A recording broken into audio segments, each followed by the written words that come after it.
Atos alemães foi para a base da Força Aérea Wright-Patterson. Alexander Lippisch, especialista em decolagem vertical, foi para White Sands, no Novo México. Eles trouxeram protótipos como o dos caças Delta dos irmãos Horten e uma montanha de documentos. Em 1946, a Alemanha nazista tinha sido pilhada. Um ano depois, com todos os cientistas nazistas nos Estados Unidos, a primeira onda de avistagens de OVNIs começou.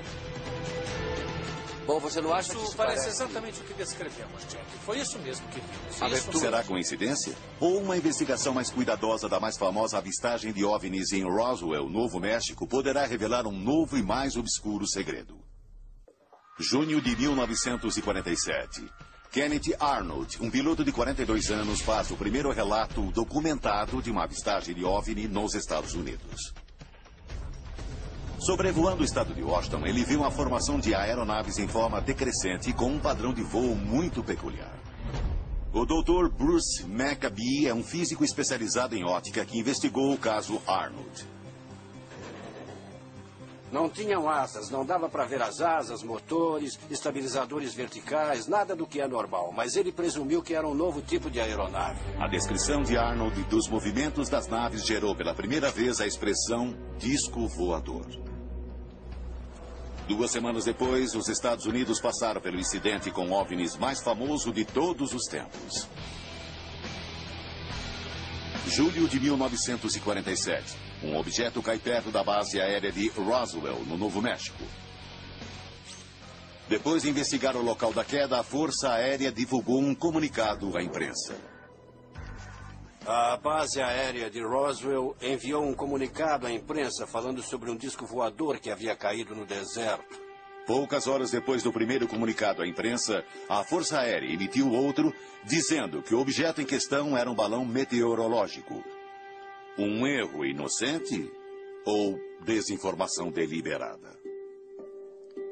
Desde o começo, existia alguma coisa que eles não queriam que o público soubesse. Se eles não estavam escondendo uma nave extraterrestre em Roswell, o que era aquilo, afinal? Será que mais investigações darão alguma pista que leve à tecnologia nazista? Para mim, o elo mais consistente entre o evento de Roswell e os nazistas é exatamente o formato da aeronave. A aeronave era parecida com um caça Delta. E todos sabem que os nazistas estavam trabalhando em caças Delta.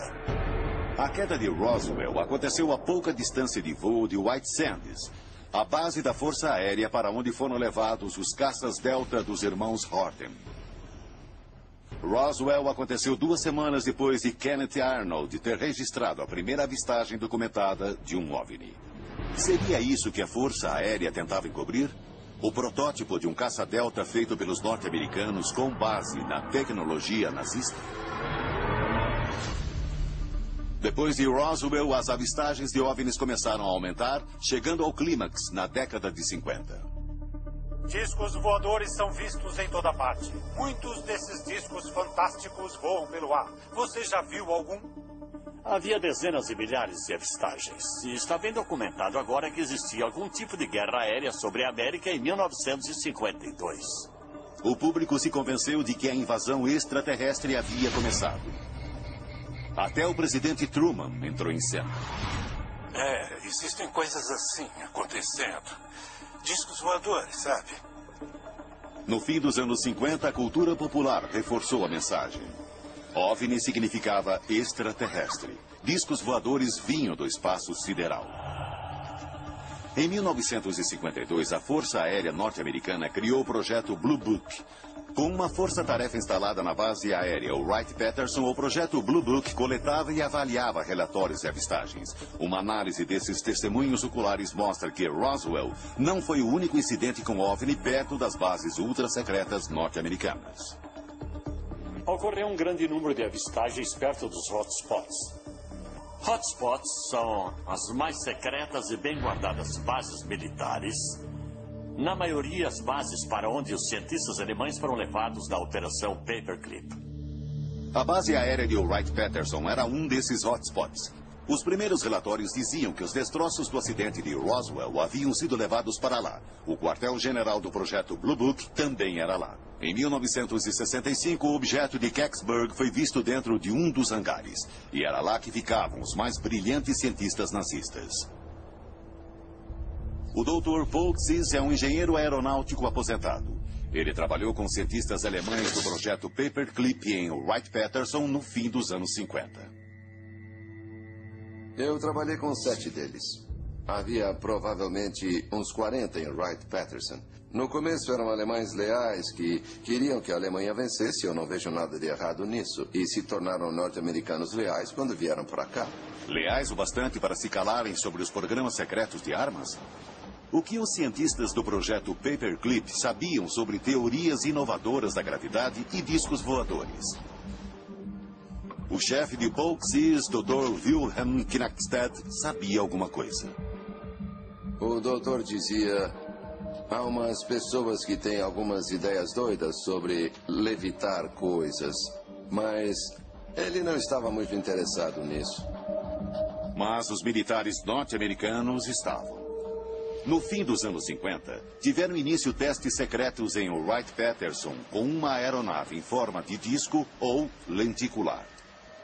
Eles devem ter achado alguma coisa na Alemanha com formato lenticular e aí tentaram reproduzir. O primeiro disco voador conhecido feito pela Força Aérea Norte-Americana estava prestes a decolar. Nos anos 50, os incidentes com OVNIs aumentaram nos Estados Unidos. Seriam aqueles objetos naves alienígenas de outros planetas? Ou existe uma explicação mais terrena? Documentos confidenciais trazidos a público em 1995 mostram que, nos anos 50, a Força Aérea investiu $5 milhões num programa ultra-secreto chamado Projeto Silverbug. Desenvolvido pela empresa estatal Avro-Canadá em Toronto, o projeto se concentrou numa nova aeronave radical, o Avrocar.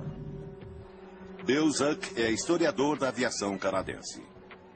O Avrocar era um protótipo. Ele foi criado para mostrar como o design de um disco voador deveria ser. Os documentos do Silverbug falavam de uma velocidade de Mach 3 e de uma altitude de 80.600 pés, quase 25 mil metros. A nave decolaria verticalmente usando o efeito Coanda. Nos anos 30, Henry Coanda demonstrou que quando o ar é forçado em volta de uma superfície curva, ele vai seguir esse contorno e criar sustentação. O Avrocar usaria o efeito Coanda através de 3 motores que acionariam uma hélice central. Essa corrente descendente seguiria a superfície curva e lançaria a nave para cima. O gênio da engenharia britânica, John Frost, era a mente por trás do projeto. Frost admitia abertamente que havia se inspirado em pesquisas sobre a Alemanha da Segunda Guerra. Em 1953, ele se reuniu com um engenheiro alemão que afirmava que haviam sido feitos testes de discos voadores numa instalação nos arredores de Praga na Segunda Guerra Mundial.